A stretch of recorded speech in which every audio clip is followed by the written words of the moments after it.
Okay, in this exercise, we're going to be working with the back muscles. So the largest muscle in the back is your latissimus dorsi.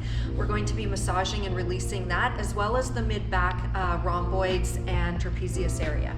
Andre's going to take his right arm and extend it from shoulder height, and the palm's going to stay down. His left arm's going to reach up towards the ceiling. Now he's going to need to push into the floor with his feet to gain momentum. Lifting his head and shoulders up, he's going to reach.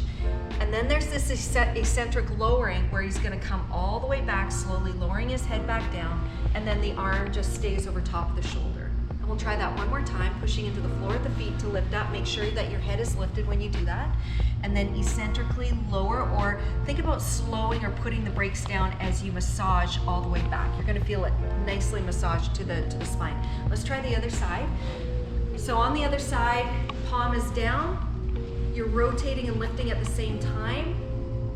It's a little harder than it looks, so you might need to practice a little bit here. Just make sure that when you're rotating onto your side, it's called rolling the ribs or rolling the back, because we're literally rolling around the ribs, and then your head comes down.